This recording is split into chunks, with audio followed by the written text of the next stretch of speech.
You're listening to Grace, Geltman, and Weld on the Hammer Factor. Take it away, boys. Okay, welcome to Hammer Factor, episode 47. My name is John Grace, your show producer. And on the show today, I have North Fork champion, poker champion, Outdoor Alliance policy champion, and back on the Little White, all healing up, ready to rock, Lewis Geltman. Morning. Not on the show is Mr. John Weld. John Weld is on a secret mission.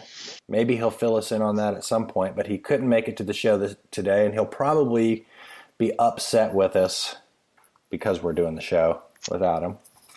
I have to say it kind of hurt my feelings a little bit that you guys proceeded without me last week, and I have some guilt that I'm doing the same thing to Weld. John either lucked out or he's going to be bitter because we're going to have a lot of Whitewater SUP on this show because we have our special guest this episode, Dan Gavere. And if you don't know Dan, well, Dan is probably one of the most iconic figures in Whitewater, both kayaking and SUP. He's been a professional mountain biker, professional snowboarder, professional kayaker, currently a professional stand-up paddleboarder. He's a professional lifestyler, so it'll be super interesting to talk to him. But before we get into all that, we got to start with our top of the show sponsor.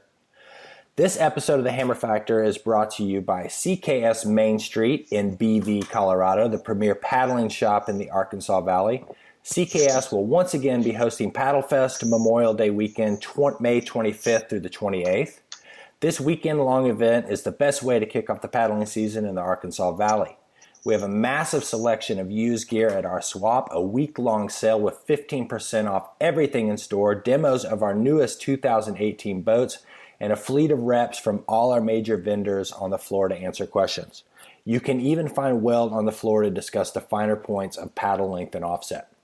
We also have a host of amazing events open to the public, such as our long-standing freestyle competition, our third annual numbers race, where you can compete against friends and pros alike. In addition to these events, there is also a selection of clinics to help you improve everything from your most basic kayaking skills to advanced river running and freestyle technique. Each night there's an offering of live music as well as local food and beverage vendors to celebrate the after paddle in style.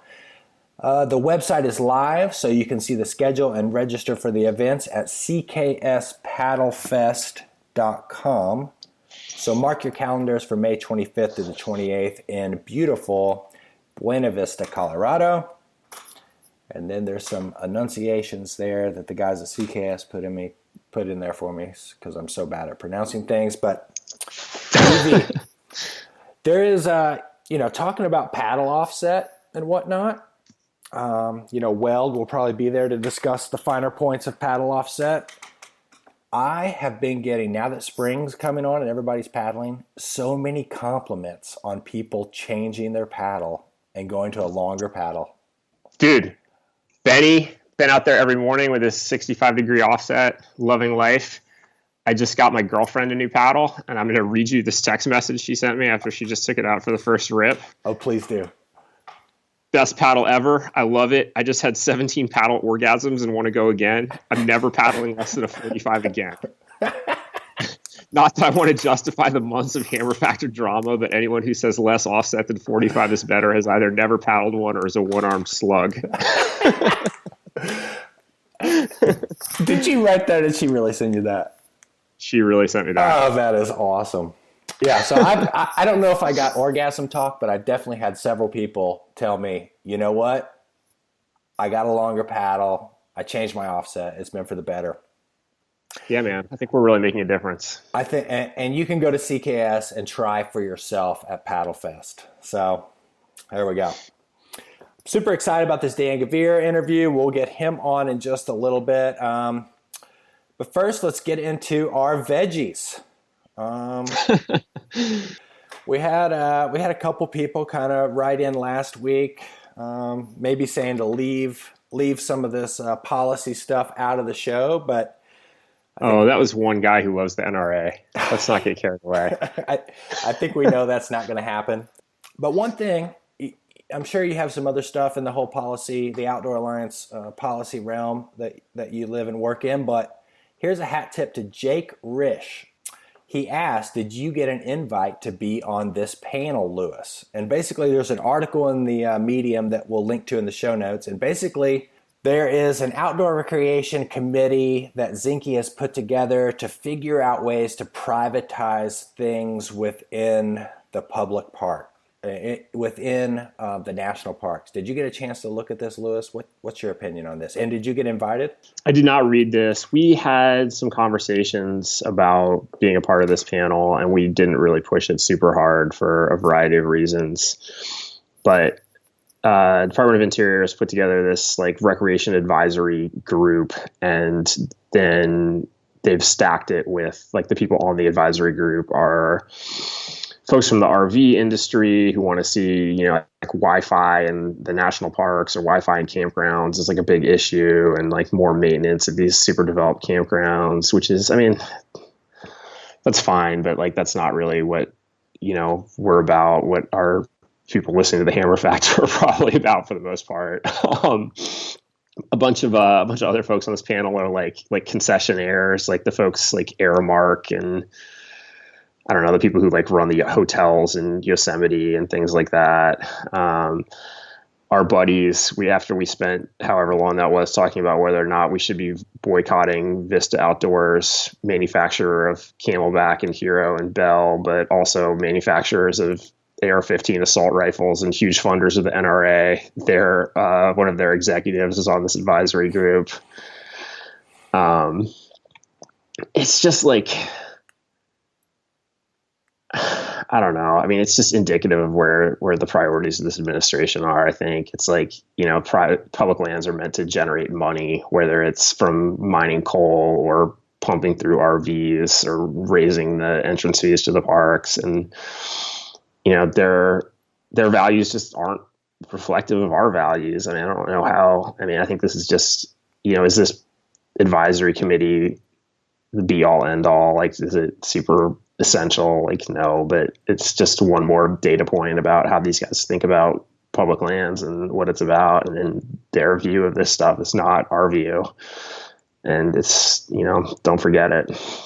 And so, I mean, this idea of selling concession stands and you know, pay by the hour Wi-Fi and all the things that are mentioned in this article, are these new things? I've just never heard of this as being a part of national parks ever in my life. Is this a totally new thing, this kind of privatization of parts of the park? Or have you ever heard of this? I feel like we do much more work with like the Forest Service than work on the national parks, but I say we definitely do work on the national park stuff, and it's super important for the climbers. They have a lot of really important resources in national parks. I'm not like the greatest resource on the history of the Park Service, but there was this thing like back in the 60s called Mission 50, I think it was called, where they put this big emphasis on making the national parks super drivable and having lodges and like a lot of emphasis on developed infrastructure. And I feel like you just sort of like, do you feel like you just sort of feel that in the national parks? Like, I mean, just speaking personally, like, I mean, I know that this national parks and maintenance backlog is real and it's a big deal, but then you like drive in the national parks and it's like roads that you could roller skate on, and you know, it's just like so much development. And it's like, it would be interesting to me, just as a matter of personal interest, to like kind of tease out how much of this is really about taking care of the public lands and how much of it is about taking care of really development intensive tourist infrastructure.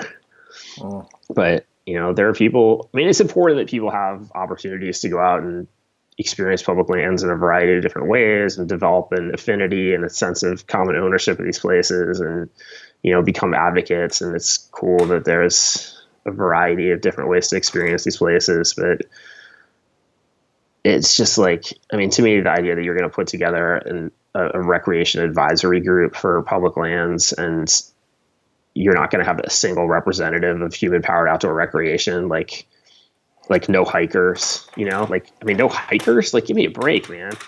I mean, if you look at like the Outdoor Industry Association's participation numbers, I mean, it's something like 100 million Americans who participate in some form of human powered outdoor recreation on public lands. Like, I mean, it's just,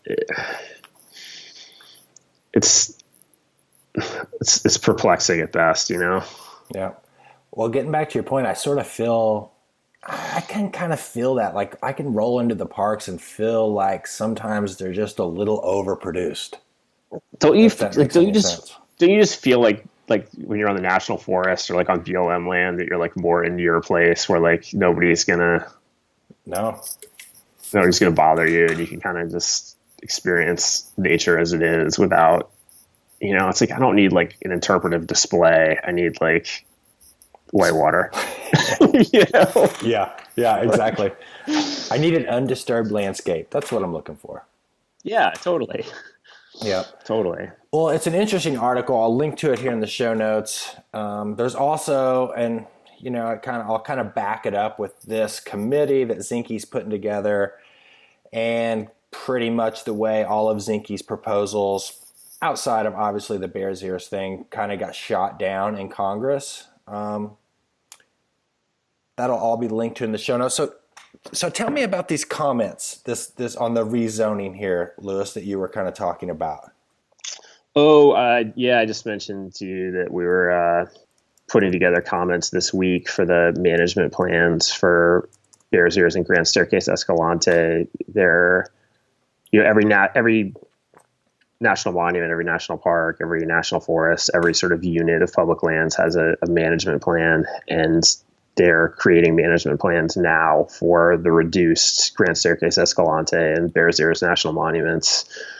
And we have to submit comments this week, or I guess by next week, on, just like what we want to see reflected in those management plans. And it's a little bit tricky because we definitely are still emphasizing that what they've done here is illegal and they shouldn't be creating management plans while the legality of those reductions are still being litigated.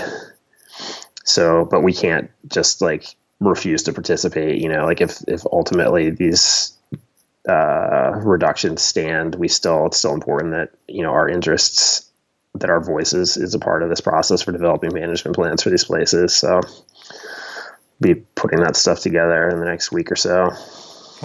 And so what is that? I'm sure we'll put something out when we do that. What's that look like when you put it in those comments? Is it like a 1-page document? Do you like do like site research from past things? It depends. I mean, it depends on like what stage the comment is at. Like there's multiple kind of opportunities to put in input. So this is scoping. So they're looking for like really high level comments on what these management plans should look like. So just, for Bears Ears in particular, pointing out that, rock climbing is a, super, super important landscape on these landscapes, and that's a valid use that needs to, not be regulated away, or making sure that there's sufficient infrastructure to accommodate climbers there, and maintain like sanitary conditions, basically, like if there are places where heaps of people are camping or whatever, just like stuff like that. Gotcha. Well, super interesting. You'll have to let us know about that. Does that go out in the spam email or my secret email that I get from the Outdoor Alliance? Probably both. Just kidding. Get on that email. There's all kinds of great stuff that Lewis pumps out from the Outdoor Alliance. Go to outdooralliance.org. Sign up for that email address. That is the best way, second only to the Hammer Factor, to stay up to date on policy that can affect you. Moving on to a little listener mail. A couple things here with the listener mail. Number one, this was our lowest response I looked back that we have gotten since episode 7. Episode 7 is back when it was just like a few crickets listening to us and like our parents. So I don't know what it was. Obviously, weed in Whitewater was not comment worthy, but we did get some good comments here. This one comes from Michael Gallimore, longtime listener. He says, hang on before I get into Michael's email. So what we're going to do from now on with listener mail, and we're going to try this, is I will have a Google Voice number, and I'll put that in. I'll edit it in right now, whatever that number is, to this part of the show. And instead of writing in, you can still write in. That's totally fine. But if you want to, you can just call that voice number and leave a message, and then we'll play that on the show. Because I listen to myself stumbling through these listener mails, and it's just like, I'm just embarrassing myself. So anyway. We're like gradually turning into full-on sports talk radio. Yeah, exactly. So leave us a message on that number. I'll have that ready for you. But for now, this comes in from Michael Gallimore. Michael says, thank you all for addressing the fact that sometimes you really do have to, in quotes, eat your vegetables. The only people who can afford to not be political are the ones whose rights are not being threatened. If you like kayaking and recreation on public lands, this is an issue that will never go away. West Virginia is a microcosm for the rest of the country where pristine environments and beautiful rivers are always at the risk of the extractive resource industry. We live it every day. Thank you, Lewis and the Hammer Factor, for always keeping us in the know. Man, thank you, Michael Gallimore. I really appreciate that. I couldn't agree more, man. I don't know. I mean, I'm sure it comes across that way on its own, but this stuff matters to me a lot, and I think it matters a lot to all of us. So let's be in it together and get her done. Yeah. Well said, Michael. Thanks for that email. Moving down the list here, this comes from Covey Bach, Baack, Covey Bach. Covey says, it was good to hear the cannabis talk. I will be representing a cannabis company this year as well. Most sought after sponsorship in kayaking. It's going to be. All right, this comes from Rico420. Rico420 says, Dear Hammer Factor, I really enjoyed listening to episode 46 and getting all the gang's take on the issues presented by pot and kayaking. It was interesting to hear how some of the panel viewed the devil's lettuce as a performance enhancer while others saw it as a performance inhibitor. I feel like this disconnect is reflected across the broader community of kayakers, and that we as the Hammer Factor community have the perfect platform to solve this problem once and for all. I think that everyone who listens to the show should be challenged to kayak their favorite river and sup 5 miles of flat water into a headwind back-to-back 2 times, once sober and once balls to the wall stoned. After each attempt, they will fill out a detailed questionnaire rating aspects of their experience and how the jazz cabbage, in quotes, affected them. I'm currently speaking with several MDs to gain insight for this questionnaire. This will give us more data regarding the effects of marijuana than any other study to date and help the Hammer Factor gain traction in the medical news community, which I'm sure will help out Grace's pocketbook. Anyhow, I've got the brilliant idea. You guys have got the means to make it happen. Let's make some magic, boys. We owe it to ourselves and the whitewater community at large. Just out here conducting medical experiments. Exactly. Sounds like a great idea. Yeah. What are you doing today? Oh, I got to go conduct some research, baby. Hang on. I'll be home later. Nah, I just, I thought there'd be more comments. I think it's more of a non-issue than we made it out to be on the show last issue. But I really am surprised at that right there. Those 2 messages were the only ones we got in regards to weed and whitewater.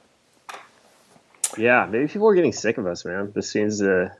I really thought if the NRA hadn't riled people up, talking about weed would.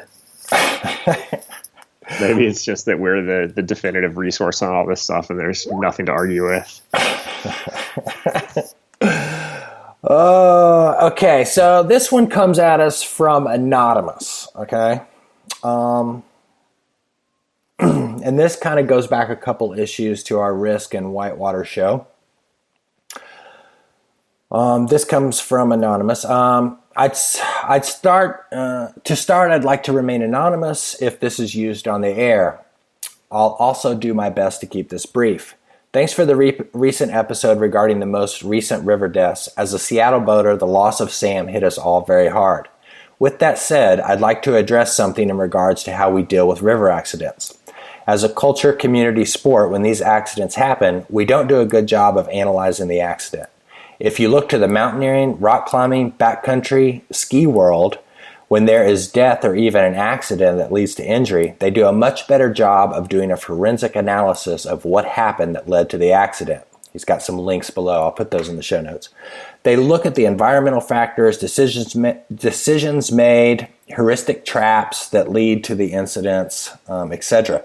I've noticed that when something like a death happens on the river, people don't want to talk about these kinds of details. It's almost as if by talking about the details, we'll be speaking poorly of the dead.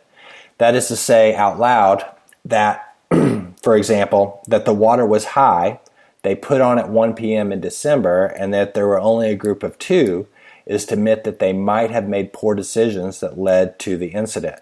After Sam's death, the only time someone would mention the water was very high, 900 CFS or higher, is in hushed tones and in private company. In Whitewater, we learn by doing, but there is a place for thoughtful reflection in regards to decision. Additionally, in this age of pushing the water level up on familiar runs by admitting that it's possible that something like high water is a risk factor, it would force us to look at our own decisions. Not to put you all on blast, but this was even apparent in the episode. Lots of talk about risks, personal choices, and the like, but not really asking the hard questions about what are the events that led to these things. If the climbing and backcountry world can do this, why can't we? I could expand on this, but for the sake of brevity, I'll stop there. Thanks for providing quality entertainment to the Whitewater world, and keep up the good work. May you be blessed with many sponsors. Also, I recognize my hypocrisy in wishing to remain anonymous in light of my statements. Mr. Anonymous, we'll keep that anonymous. There's some points there. What do you think about that? Yeah, I mean, I agree that there's a place for, sort of a technical analysis of, what happened in various accidents. I don't think that anybody is pretending that high water isn't a risk factor in any situation at all. I think, when we were talking about it, I agree with everything he's saying. I mean, I think that there is an element of people wanting to be respectful and not second guessing what happened, because it's, that's obviously really hard on, the people who were there, and it's a really small community, but there probably is something to learn from all of these, these accidents. But I mean, I think at the same time, I think part of what we were kind of getting at in our conversation was just that, all you can really, I don't want to say all you can do, but to say that we can analyze these problems away, I think is being disingenuous. And I think that sometimes there are people who sort of find solace or find justification for their own decisions by, rigorously analyzing something that happened to someone else and saying, well, I don't do that, or I'm not going to do that, and that's why nothing's gonna happen to me. And I think that a lot of what we were trying to get at was that's a little bit of a fallacy. And it's like, all you can really do is, make the best decisions that you possibly can, really commit yourself to looking out for your friends. And I think that we maybe just sort of let that part of the conversation slide and focus much more on the sort of philosophical, why are we doing this aspect of risk? Because I think that, maybe that's doing a disservice to our listeners, but maybe for, you and me and Weld, it's like we've been through this so many times now and lost so many friends that, I don't think any of us are under any illusions that by, rigorously analyzing every accident, we're going to make this activity totally 100% safe for ourselves. And so, maybe that's where our conversation landed a little bit more than it should have. Because, I think that there is, there's things to learn for sure. But at the end of the day, running really hard class 5 at really high water and doing the things that people like to do to push the sport is dangerous. And all you can really do is mitigate that risk. And it's about deciding what your comfort level is with that to some degree. Yep. Anonymous has got great points, but I have to agree with you on this, is that a lot, if you mitigate too much, you definitely got to mitigate your risk. You got to get your risk to where you feel comfortable. But if you took all the risk out of Whitewater, and a lot of and a lot of things in life, not just whitewater, it's certain you probably wouldn't do it, or it certainly wouldn't be as much fun, or it wouldn't draw you, you know? Right. And it's like, that's the thing about, like high water as a risk factor is it's like, it is unquestionably a risk factor. Like there is no doubt about that. And I think that anybody who's really pushing that game is acutely aware of that. But that also has a real appeal to it. It's Exactly. a pretty compelling thing to do. Exactly. And, another thing I want to add before we move on here in Anonymous's letter is that oftentimes it's at this point when you start breaking down all of those things, but right when it happens, you're just not ready for that. Does that make sense?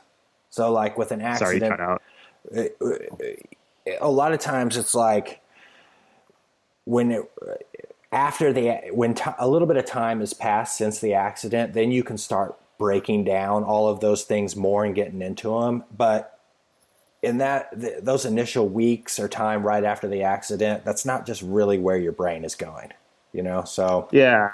And I agree that there is very much a dynamic of not overly doing that in this sport, that people are very attuned to not second guessing people who've just been a part of something really painful. Yeah. But, I think that the AW accident reports do a good job, and I'm sure that there's always room for improvement on that stuff. And I also think that, first, like an organization like AW, if somebody were, interested in taking this kind of accident analysis piece in a sensitive way to a more robust level, I'm sure that there would be appetite at, AW, or John talked about doing this on Site Z a couple episodes back. I think that there's a place for it, but it's just, I think there's a place for it. Well, there's some great points here. There's some great links in the show notes from some avalanche websites and the American Alpine Club about some accidents. OA member. Yep, there you go. And definitely, without a doubt, these things should be looked at. And I think as time passes from an accident, I think they are dissected a little more than,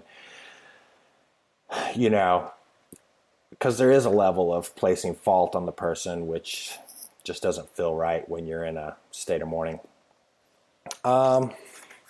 Moving on from that, Simon Wyndham. Okay, so we decide, he says, you wanted to know if there were any companies that make predominantly just whitewater boats without having to make cooler boxes, etc. Okay, Piranha, Blistic, though God knows how they are still going, Waka, Zet, Spade. Next paragraph. The bigger question is why boaters are so tight when it comes to buying a boat. The same people who grumble about the price of boats, even though they should be higher than they are often the same guys who will drop $3,000 on a mountain bike or road bike without a second thought.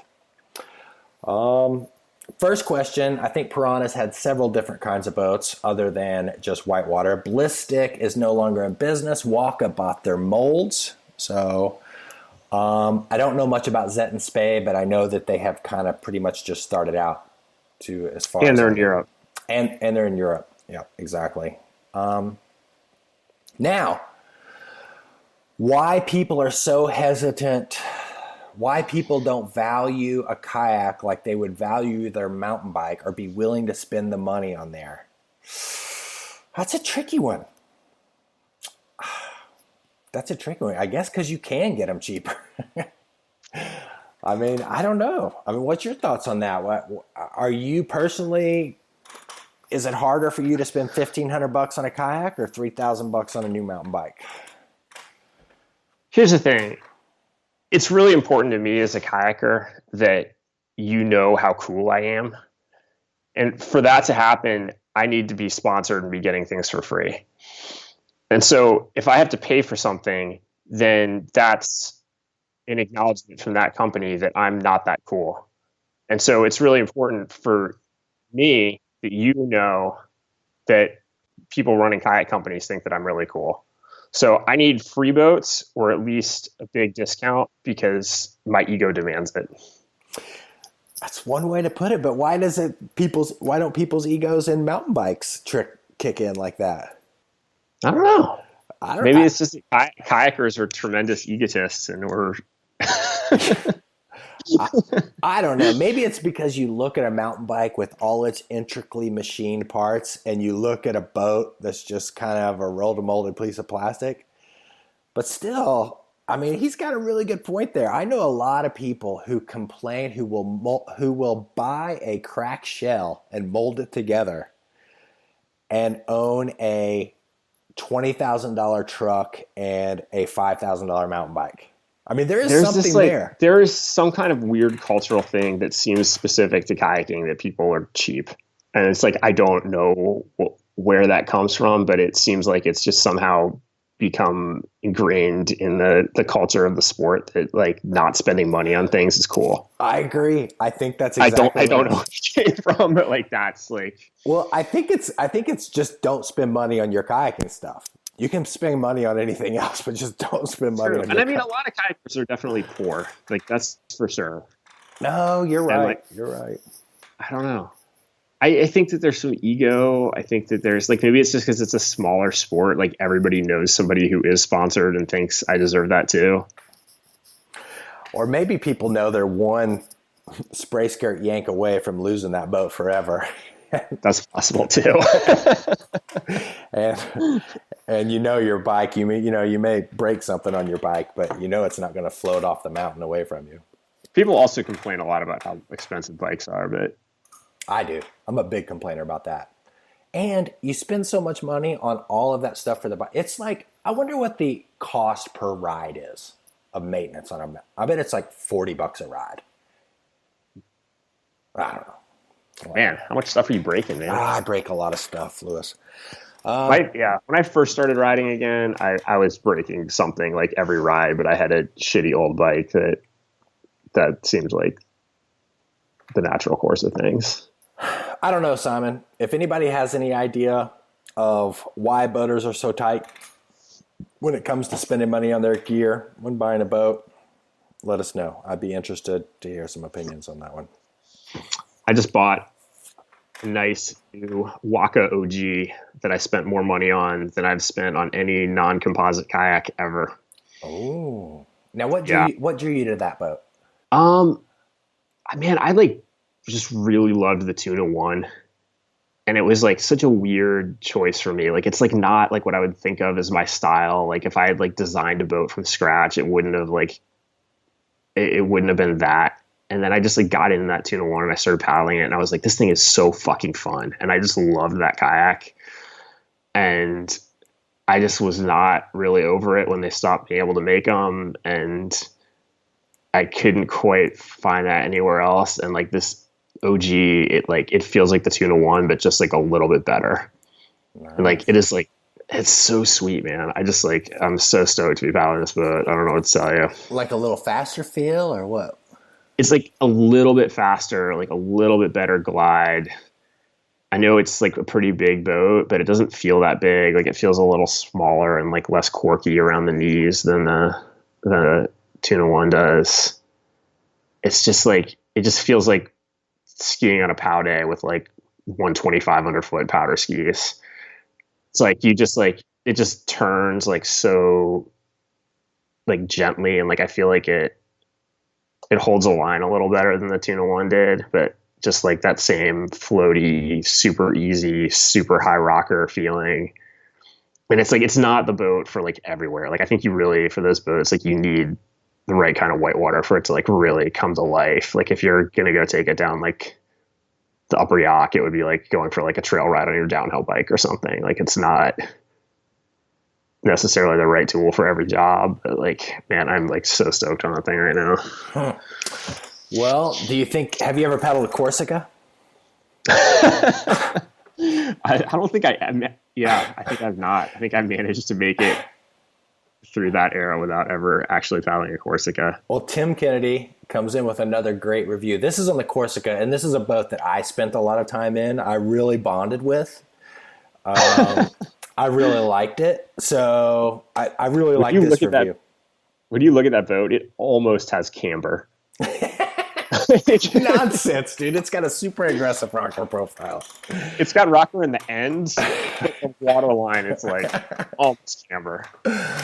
Oh, he's got a great review in here.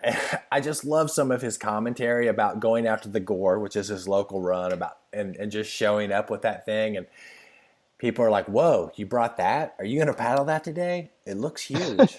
And then like he's got this commentary in there with whispers aside, "What a kook." But I went on this paddling trip when I was in law school. One of my really good friends at school, this girl Lizzie, was dating a kayaker who lived up in Bellingham at the time. And she was like, "Oh, my boyfriend's going to the Clendenning this weekend. Like they got like one extra spot on the plane. You know, it's like that fly-in run outside Whistler. Have you ever run that? Yeah. Killer run." And it was, so I show up for this trip and I'm like, yeah, like I'm in, you know, and I'm just like the like the friend of somebody's girlfriend from law school or something, you know, like I was not, this is pre-hammer factor days when I was not the same now. And like it was broke, had a tornado. And I had Hello. Hey, Dan, are you there? Yes, sir. Okay, cool. All right, Lewis is telling a story here. I just chimed you in on there a little premature. Cool. Oh, there he is. All right, let's hear the rest of your story. Yeah, just the same thing. You know, I'm just like showing up on this trip, like nobody knows me. We're doing this like fly-in run, and I have like a tornado that's like covered in duct tape, and I have those old float bags with the stow floats with like that seal up with the wand that look like they're from like the early 80s. I'm just like somebody's random friend, and I'm like, don't worry, guys. Like I assure you, like I'll be okay. Well, Dan, let me get you up to speed here real quick. And the reason I brought you in on this is because we have a guy, Tim Kennedy. Do you know Tim Kennedy? Yeah. Yeah. So Tim has been riding into the Hammer Factor with these old school boat reviews, and he wrote in about the Corsica. And before we moved on to your segment of the show, Dan, I wanted to hear, did you ever paddle the Corsica? I absolutely did. I actually, I got a Corsica S. Might have been one of the first boats that I actually got like a deal on. And it was through Rob Lesser. And he was like, "You're my guy. You know, you'll be my little ambassador." You know, I don't know. I was probably like 16. And I went to like one of my first events, the pay at Whitewater Rodeo. And this must have been like 80, I don't even know, 84, 85, something like that. And I bought a raffle ticket, or I got one in the event, which was absolutely a horrible event because I took 2 strokes into the slalom race, broke my paddle, like flipped, almost swam, was just like, F this, I'm over it. But went to the party and they drew my name for a free boat, and it happened to be a Corsica S, which I had just gotten from Rob like 3 days earlier. So all of a sudden I had 2 of them and I was super stoked. But yeah, the Corsica S was definitely an awesome boat for me. I learned how to back surf in it, and then I befriended Corin, and Corin was one of the, you know, he was like the designer of the Corsica. That was like his first boat that he designed for Bill Masters when he was working at Perception. So that was kind of cool because we reminisced a bunch about that. Cause I made a lot of like breakthroughs, and that was kind of the beginning of my play boating, I guess, was in a Corsica S. I love that. I love that. Well, like back surfing was cool, you know. Well, Tim, this is a great review. He kind of raves about the old Corsica, so check that out in the show notes. But moving on to our special guest, we have Dan Gavere. Dan Gavere, originally, I believe you're out of Utah. Is that correct? Yep. Dan has been a professional paddler for, 25, 30 years at this point. Too long. Yeah, long time. Very few people know, Dan, at one point you were a sponsored mountain biker, and then you were a sponsored snowboarder, and you were a professional kayaker for many years, professional paddleboarder, Kiteboarder, and you have basically just crushed every kind of adventure sport there is out there. Is there anything I missed from that intro or anything you'd like to fill in? I mean, I think I just get so obsessed when I find something I really love that I, focus all my time and energy into it. So that obsessive compulsive kind of, just desire to want to live it and breathe it every moment really overtakes me. And then I figure out a way to turn it into a career. So I've been very, very lucky too, and blessed to have awesome support from obviously my family and tons of friends, but nothing has really, stolen my heart like paddling, like being on the river and being outside. I've always mountain biked, I've always played in the snow, but really there's nothing like being on the river. Yeah. So I've been super stoked to be on the river on my SUP, so it's been a lot of fun. We'll get into the stand-up paddling here in a little bit, but when you were young, were you a paddler first, or were you on the mountain snowboarding? How did it kind of all happen at the same time, and you just gravitated towards the river? My dad forced me to do it, pretty much. Put me in the front of a canoe and started taking me down the Green River, and he just wanted to go camping with his buddies on the weekends. He was the weekend warrior, so I was his bowman in the Old Town Pathfinder.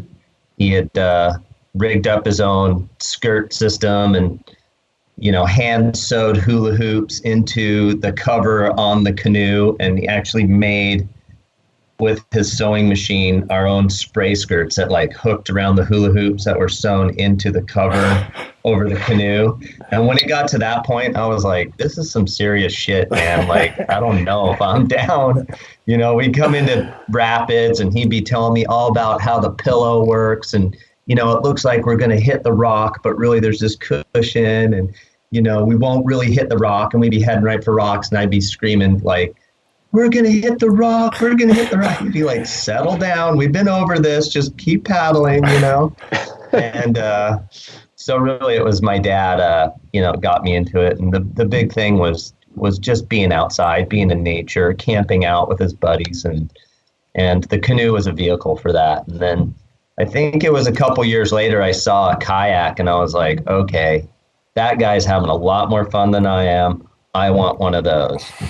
I went away for the summer to visit my mom, who was living in Lexington, Kentucky. And when I came back, I had a brand new dancer sitting on the floor. It was the first year they released the dancer, and that was my first kayak. Sick. Nice. And so it was. So you paddled whitewater for a long time, kayaking.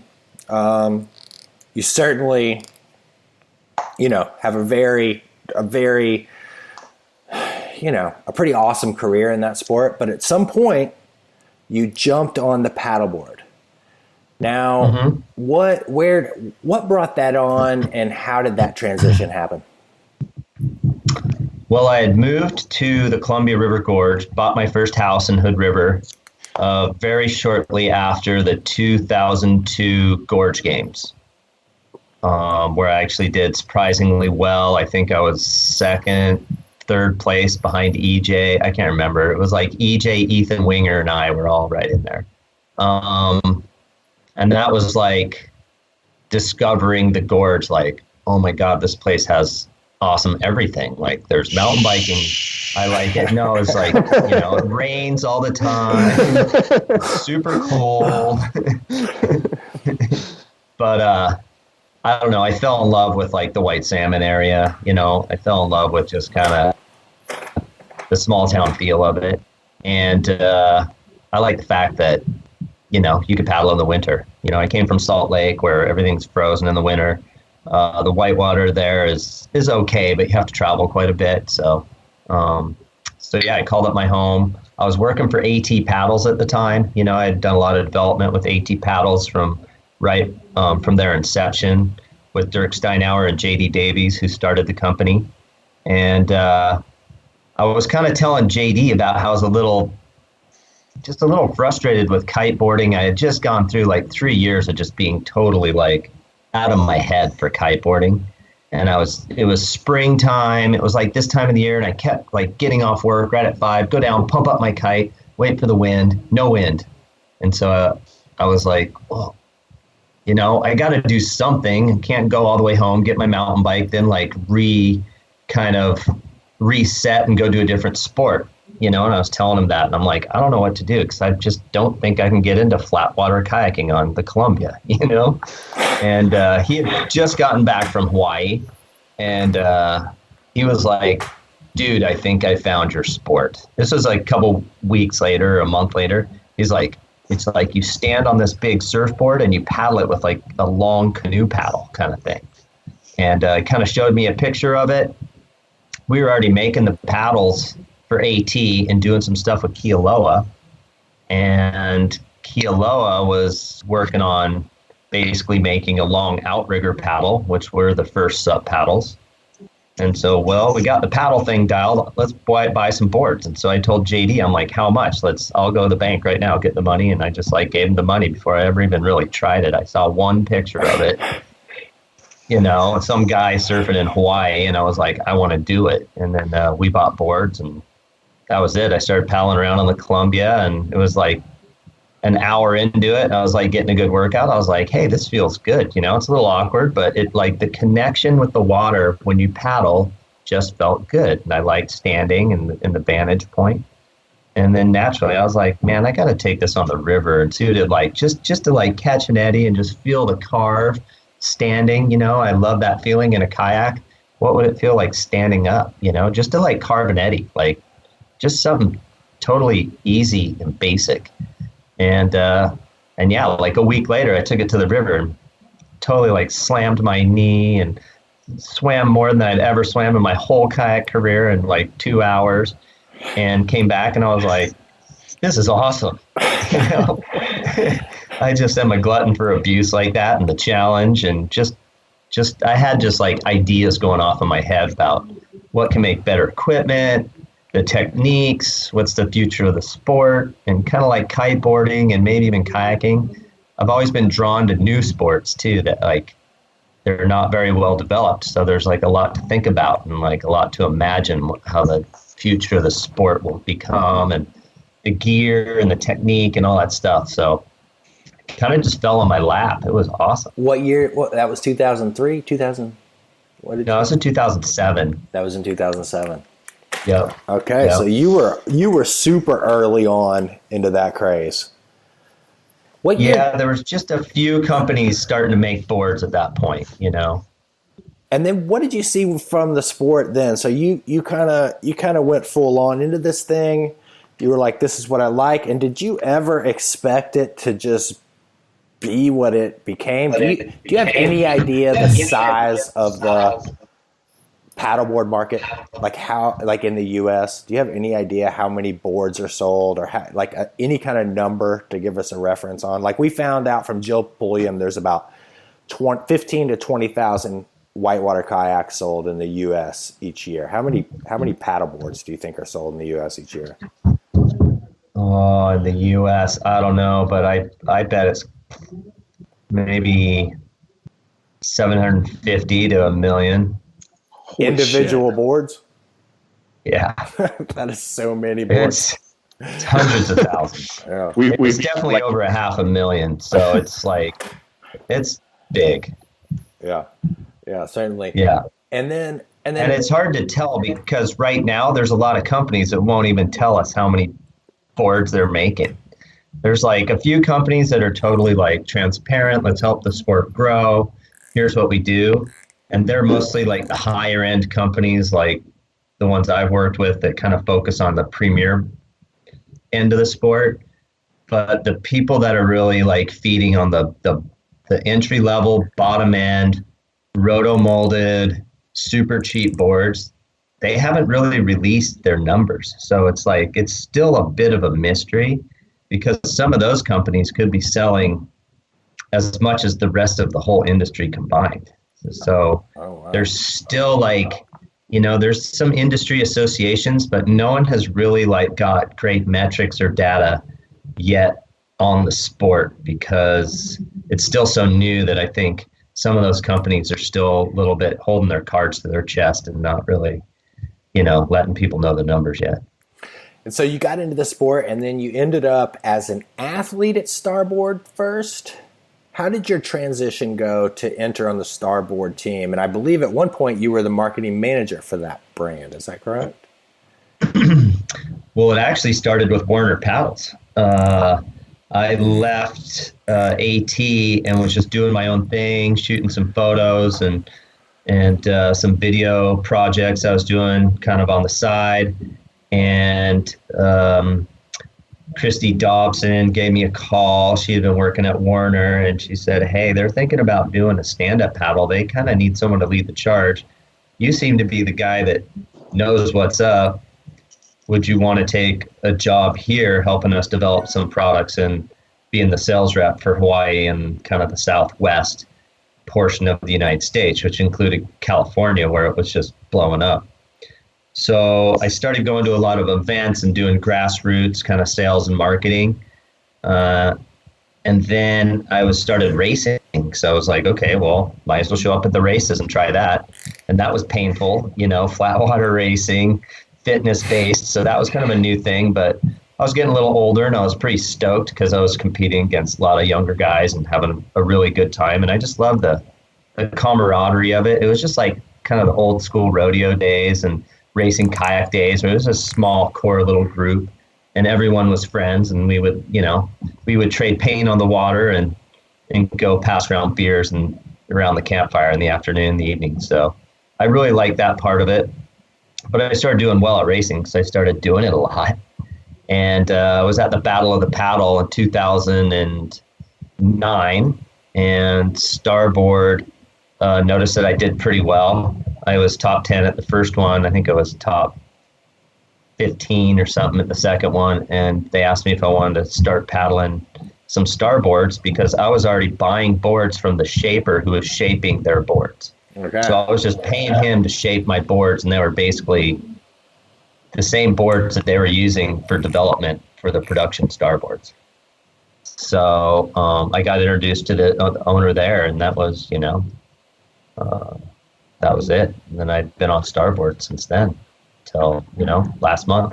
And so that was a good little story. And now you're with a new brand. What is that brand, and kind of what are their focus?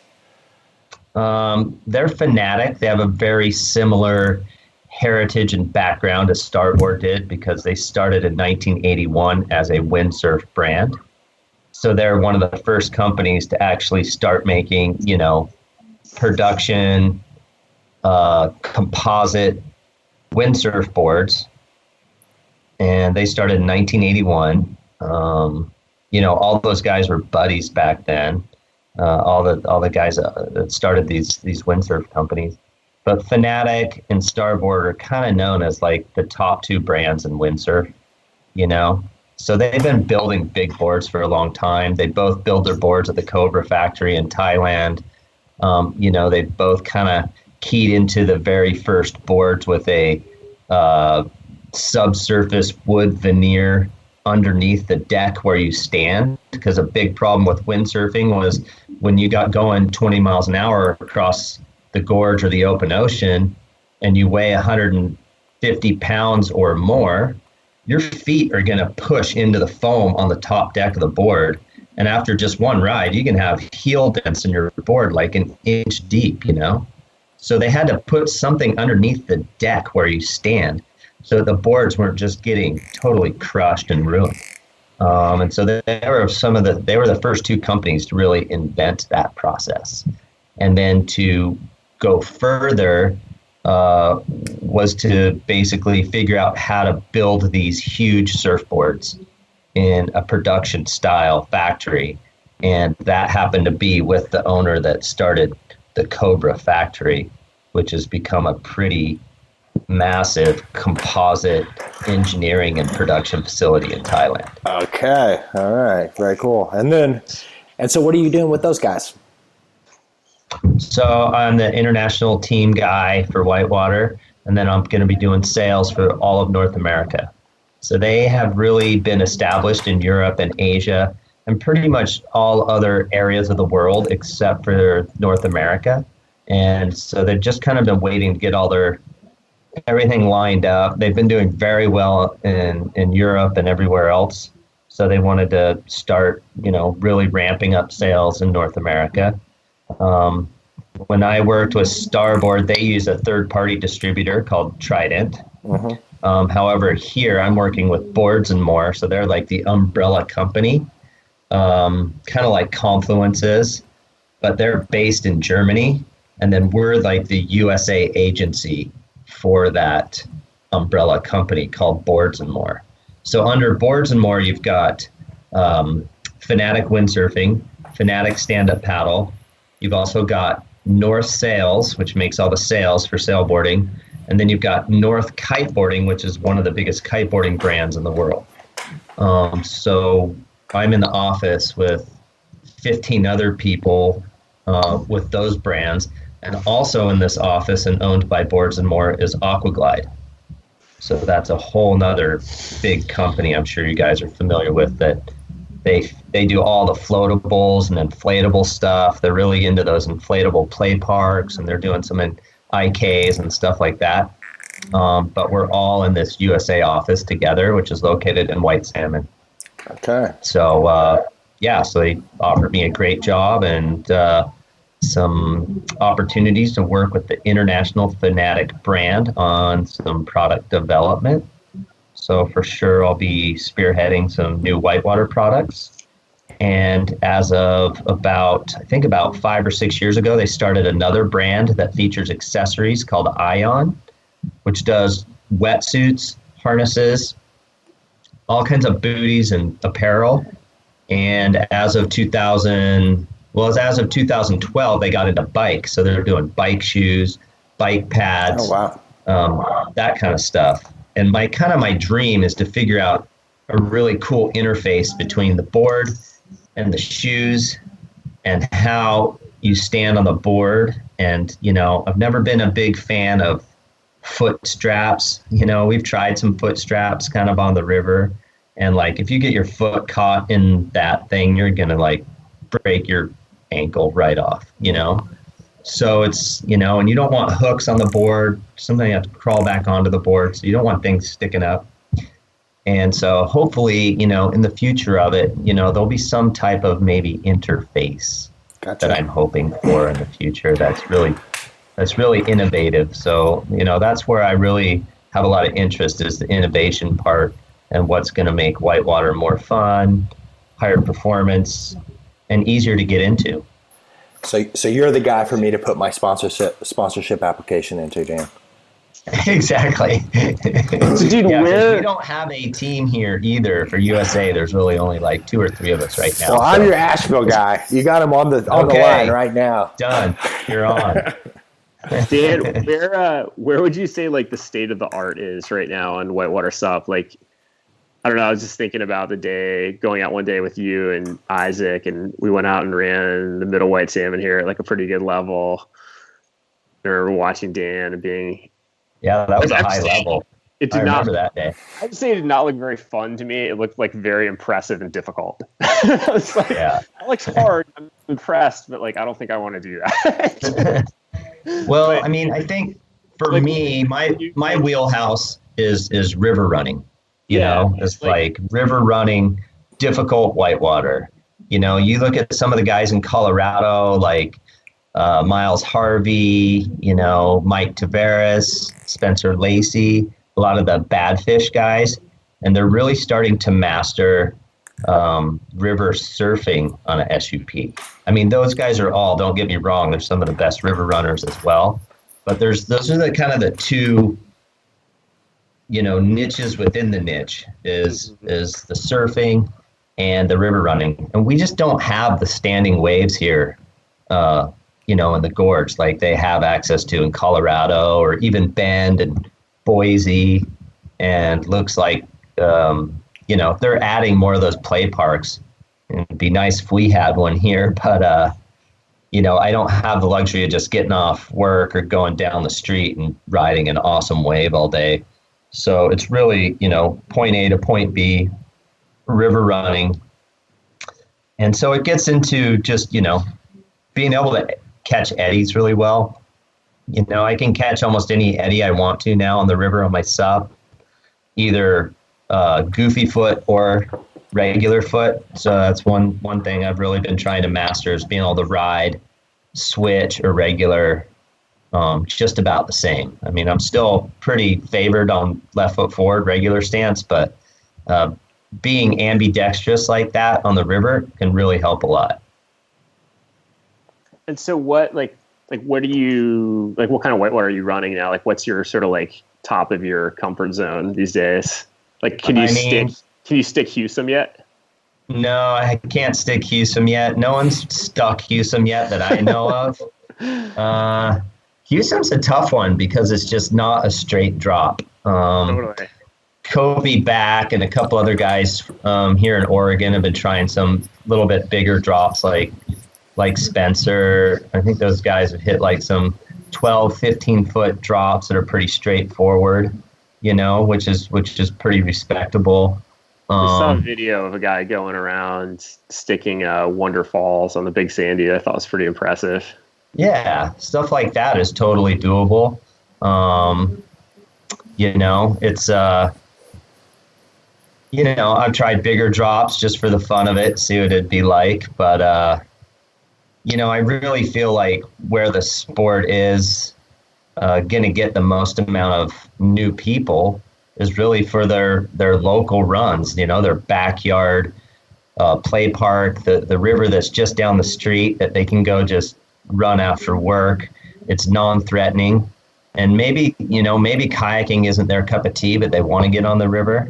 I see that a lot for the women. The women are stoked because they don't have to learn how to roll. They're not stuck in a kayak. That's blah, blah. That's how Chelsea is. She'll get on a paddleboard any day of the week, but if I try to get her to go kayaking, she's out. Yeah, you don't have to worry about the roll and being upside down and smashing your pretty face on the rocks. Guys are like, not so I can hear the hate about now. I gotta stop this, dude. We gotta go a different direction. I have to. Yeah, there are some hardcore women paddlers out there. We shouldn't go that route too hard. Okay. Yeah, I mean, there are.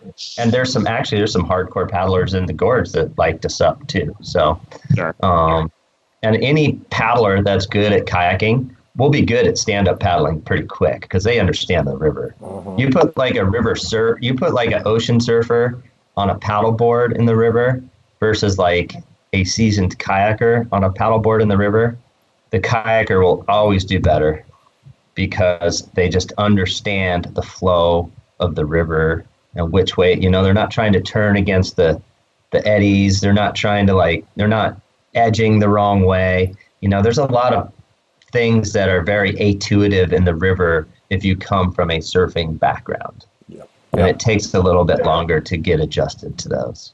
And that's where we're seeing most of the crossover, honestly, is coming from former river, familiar people that are already comfortable in the river. And they're like, oh, cool. Same river, different toy, So, for me, I mean, my pinnacle around here is the Middle White. Like, that's just, I love that river. I love running Maytag. I haven't really gone upstream from there very far yet. There's some other stuff around here I'm sure I could explore, but I've been kind of lazy. Last year I did travel to France and do a competition, and then I went to Slovenia and paddled the Socha, and did some of the classic sections there. It was awesome. So I really love paddling clear water rivers, and I'm always exploring for those around the world. So I went through BV last summer, and we stopped along the drive. We were actually meeting some family in Telluride, and I had my kayak with me, and I got out and went there at the play park there at BV. Just did one lap, cruised down, and there were about a dozen paddleboarders there and one kayaker. Do you see this trend continuing? And do you think there's going to be a point to where we're going to see more people on paddle boards out on the local class 2, 3 runs in the parks than we see kayakers? I think in certain areas, yeah, maybe, like where you're at, maybe around here a little bit in certain places, like the lower White, because most of the kayakers that move here already know how to kayak. So they're more focused on the middle, the Little White and stuff like that. But, it's still pretty much of a niche, this part of the sport. I think you're seeing more common that type of a scene in certain parts of the ocean where certain breaks in certain areas are actually getting very popular with stand-up paddling. And now you have the whole foil thing coming into play. So people wanting to foil board, and it looks like, that using the paddle to get the board up onto the foil is a great method. So I have no idea where that's going to go. But certainly the foil boarding whole part of all board sports in the water right now is pretty much the new focus, the new kind of rage on the water. So, we're doing it here, doing downwinders on the foil boards, and it's just amazing being up on the foil and getting, 2 or 3 minute long foil rides for a mile plus and hitting speeds of like 15 miles an hour. It's pretty sick. What about there's a lot of there's how do you see, like in whitewater kayaking, there's kind of becoming some established things that are going on the rivers. You've got the Green Race and the North Fork Championship and these various events that have become iconic, and they're starting to be like a tour. Is there anything like that happening in the whitewater SUP world? I know that we have the Battle of the Broad here, which is really gaining some traction. Do you think there's going to be that kind of thing? And is it going to be races, or is it going to be surfing? Where do you see that going? Well, there's already that with some flat water racing for sure. I think with whitewater, it's hard to say. There's not really, only Colorado has that type of a series that's like set up to crown like a champion after several events for whitewater that I know of. I think in France they just started a Whitewater SUP series, so that's pretty cool. So it seems like the USA and France and then Germany are kind of leading the charge there. But until one of the old dogs like myself, or maybe Charlie MacArthur or Mikey T or someone, or even Mikey Harvey wants to just start organizing events for the sake of creating that type of a series, I don't know. I haven't seen a lot of effort made towards that yet. There's still a lot of dissension just within the whole sport on, instructional organizations and race organizations. And now you have, the ICF fighting with the ISA for being the governing body of SUP to see who's going to take it to the Olympics. We covered on that. We covered that on the show here. Yeah. So, it's the same as like snowboarding started. Everything starts that way, and then they, kind of get their shit together and figure it out. But, right now I'm still interested in just creating the best event I can at the mountain games. So the GoPro Mountain Games was the first event that I know of that had a cash purse for Whitewater SUP. And that was the event that I helped organize and kind of conduct. And then we turned it into 2 events, and we get pretty good international presence there. And I'm pretty proud that we've had that event going, I think, since 2010, with a couple years that we had to cancel because of either high or low water. But, that's been a pretty consistent event, which consists of just that downriver race and then the SUP cross, which is something that I think we were one of the first events to actually feature the SUP cross event. Mm-hmm. Is that all on the section in town there, or is that down on the Eagle? No, it's right in Gore Creek. Cool. Yeah, it's all right on Gore Creek, right in downtown. And sometimes we have, 3,000-4,000 spectators for that. Like a lot of times we'll have as many spectators for the SUP cross events as they have for 8-ball and freestyle kayak. So visually, the optics of it are awesome. People love watching it. And I could see Whitewater SUP cross being pretty entertaining to watch. It's pretty sick too. When you get down to the last round and it's like Mikey T, and then you got little Miles Harvey, Dane Jackson, you get like a whole variety of folks in there, and it's rad. They come down and they make all the gates perfect, catch all the eddies. There's contact. Sometimes, someone eats it. And it's just kind of like got that X Games feel where it's like you're either winning or you're swimming, and people love that. There's no clock, there's no figuring out who did the raddest phonics monkey with a big bonus, like people can't figure that out by watching it. I but can't they figure that watch out. SUP. Yeah, I now been announcing it for 20 years. I still have a hard time, but it's but this is very visual and people love watching it, And I believe there's just as many people in the paddleboard class as there is in the kayak class in the events there at the mountain games at this point. In the sprint, we often get 60 plus people in the downriver sprint. And I mean, we get a ton of kayakers that cross over. We have a lot of the women will cross over from their kayaks and try it. And obviously a lot of the guys are doing it. And it's really cool to see, Nick Troutman and Dane and, we had Martina Wegman will jump on a board. And she's really good, because they just got that feel of the river. And if maybe they've done a little snowboarding or whatever, they can jump on a board and actually do pretty well. And considering when you fall off, all you got to do is jump back on the board and keep going. You're not like in a kayak where you're, swimming your shit to shore and you're raced over. The boat weighs 1,000 pounds as soon as you pop out of it.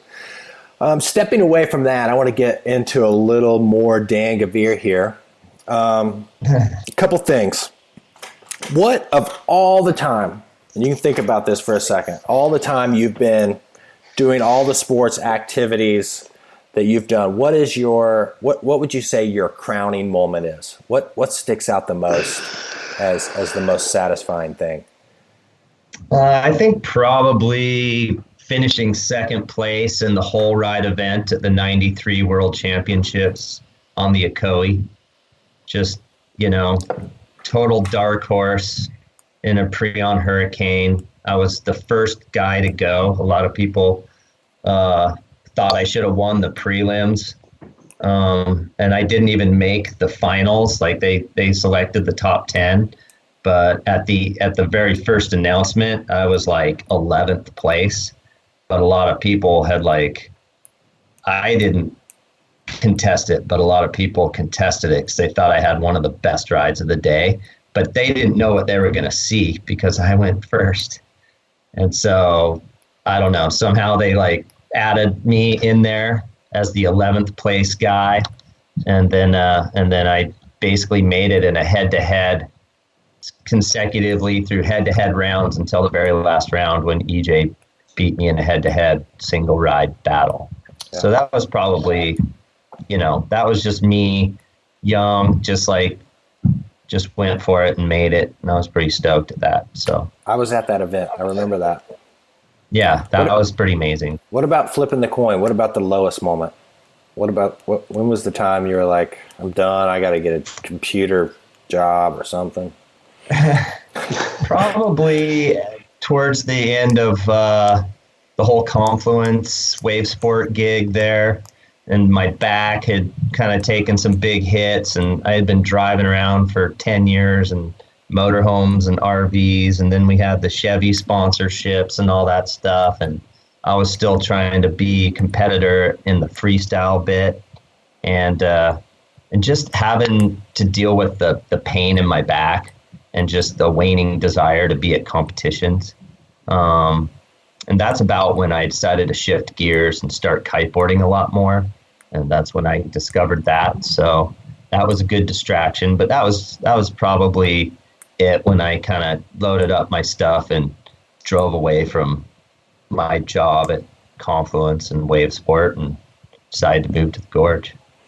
Let me ask you this: for our listeners who are trying to make their way and become a sponsored kayaker or paddleboarder or whatever it is, what advice would you give them to getting sponsorships? And I mean, come on, you've had a pretty magical career, Dan. I mean, you have like lifestyle hard for 20 years and made a living off of it. Like, you know, how can someone else do this? What advice would you give to someone else who wanted to take your path? Oh man, I mean, it's just following your passion, just making sure it's like something you want to do day in and day out. For me, I looked at like some of my role models when I was in college in Missoula and running my snowboard shop there. I had started a little shop there called Board of Missoula. And at one point, I wanted to be a pro snowboarder. So I was really watching what Craig Kelly was doing. And yeah, sure, he was winning events and doing pretty well in the event scene. But what really cast him into like the limelight in the sport was videos, you know, watching him on video. And so I was like, you know what, if I want to take this as far as I can take it, I need to become a good photographer. I need to become a good videographer. And that's when I partnered up with Polar Bear Productions and we produced Paddle Frenzy. I was already working with him on some snowboard films. He was filming me snowboarding because he was a Montana guy and we were doing some cool stuff in the snowboard world. And I said, hey man, I want to do like the most badass kayak flick that looks like some of these snowboarding flicks where they're going all around the world, lifestyle, no competition, like no competition. It's all just like rolling with your friends, going to cool rivers, having fun, living the dream out of the van, wherever. And that's when we created Paddle Frenzy, which is right after I had made the team in '93 at Bob's Hole. And Corin was there, like bought a one-way ticket and was like there with his mohawk and his thumb in the air. And I'm like, dude, jump in. Let's go freaking paddling. I took them all into Idaho and we paddled like, we did like the North Fork and we did like Coyote Falls on the Clearwater and filmed all that stuff with 16 millimeter cameras. And I called my guy up in Montana and he met us up. And and that's when we did Paddle Frenzy. And then from that, we got hooked up with Kavoo and then Timex. And then, we were writing the script for the ultimate movie, which ended up becoming Paddle Quest. And that was like another big kind of breakthrough for me and really proud moment was when we released Paddle Quest and at Outdoor Retailer. I think that was Outdoor Retailer 95 or 96 in Reno, to about 1,200 people in the audience there, and we played it on the big screen, and people were stoked. And we had the whole corporate Timex crew there, so we were kind of under the spotlight because they had given us a whole bunch of money, and we had gone to Chile, and we blew some cash having fun there and kayaking, all over Chile. But I thought the video came out great, and we did the whole thing in 16 mil. Some high 8 stuff, and it was a lot of work for 18 months, but we made it happen. I ended up having to edit the first round out of the gate with no experience on an Avid. That was like basically going Sad Mac every 3 days. So we need to put all these movies, if we can find them on the internet, in the show notes for anybody who's listening who's not familiar with this body of work. Like those movies up real well. Yeah. If you watch Paddle Quest or Kavoo Day, I defy you to watch any of those movies and not immediately want to go kayaking. Yeah. and then Kavoo Day was actually born from the outtakes of Paddle Quest because Delta lost my bag with my Super 8 camera, which I had rented. And about 60 rolls of film. I went to Europe and shot for like a month, and it was supposed to go on Paddle Quest, but Delta lost my bag, and I just jammed the camera and all the film in there and just checked it in like I had so much gear. I was just like, oh, I'll just wrap the camera in a spray skirt and stuff the film in there. And they're like, yeah, your bag is gone, dude. We think it went to Japan, but it was like, they didn't find it for 5 weeks. And so we had to edit and put out Paddle Quest in like 3 weeks after that. So then I got all the footage back and we're like, we got to do another video. And it's, and that's when we came up with Kavu Day. And, I was hanging out with Brennan Guth a lot back then from Missoula. And so he was kind of one of the main characters in there that, we did the whole Scrabble kind of theme to the whole movie. And I really liked how Kavu Day came out, at least creatively. I thought that was a really fun project to work on as well. And it means a lot to me because obviously Brennan passed away in Chile on one of the rivers that we paddled on. So, that movie means a lot to me, and it's pretty cool. And for those of you out there that don't know, these are all videos that were put out on VHS tapes. Oh, yeah. Killer movies. Yeah. Really good movies. Yeah. I still have all of them in original shrink wrapped. I have one copy still like brand new shrink wrapped in the package in my archives. So. Nice. And then after that was Dashboard Burrito, and the list goes on and on and on. Yeah. Well, killer. All right, so the advice from Dan Gavere is follow your passion and figure out the media game. Figure out the media game. I mean, I look now at the top paddlers in kayaking, and almost all of them are like just as good at kayaking as they are at producing media. You look at people like Rush Sturgis, you look at Evan Garcia, a lot of the cats out there. Rafa is putting out some pretty cool, strong imagery and stuff. And now it's a different medium with Instagram and GoPro and 360 cameras and whatever, but it's still the same game. You're not going to be anyone if no one knows who you are, and the only way to get there is if people can see you in print or see you on the internet or see you in a movie. And back when I was doing it, there was no internet.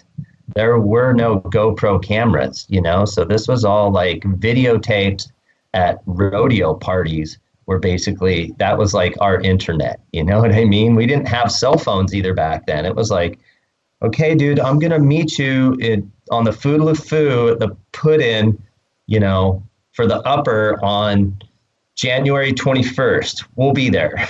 I'm not sure where we're camping, but we'll be in one of the vans with a bunch of kayaks on it off the side of the road, So that was kind of fun, hanging out back then. It was a lot more grassroots as far as communicating and recording all those memories on film was a lot more complicated and technical than it is now. Oh yeah, for sure.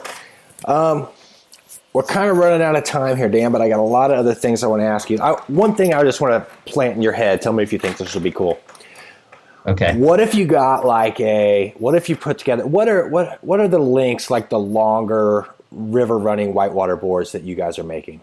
11 feet? Yeah, 11 foot. I mean, we have a race rule now. It's like 11 foot.